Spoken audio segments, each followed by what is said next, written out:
कैसे करो शादी टूरी के बंगला बड़े रे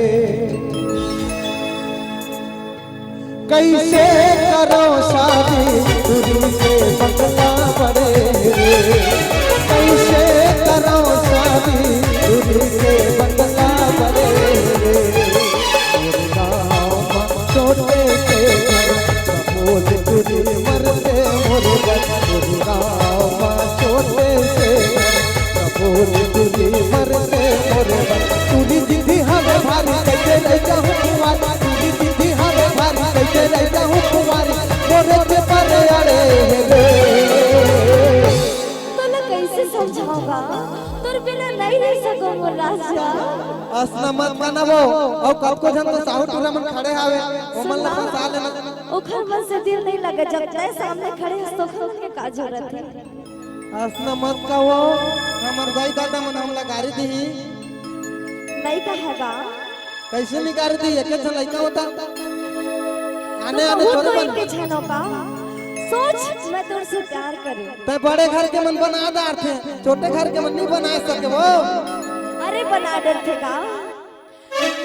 कर ले मसंग सादे थोड़ा मोरे जट बड़े रे कर ले मसंग सादे थोड़ा मोरे जट बड़े रे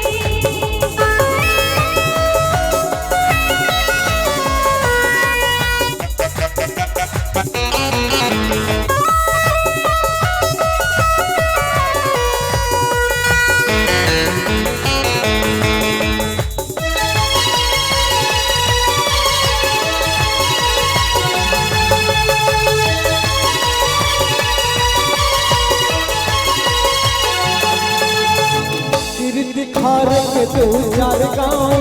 नाम के मोर सोरे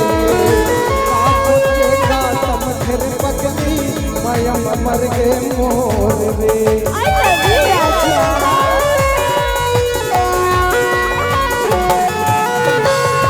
दिखार के दो चार गाँव नाम के मोर सोरे के गातम फिर पगली मयम मर गे मोर कैसे रह जाऊं कुंवारी तुझी दीदी हमें भारी कैसे रह जाऊं कुंवारी भूखा मेरा दिला दिला करे रे कर ले मसंग सादे थोड़ा मोरे जट बड़े रे कर ले मसंग सादे थोड़ा मोरे जट बड़े रे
तोर दिल में बस के रही होगा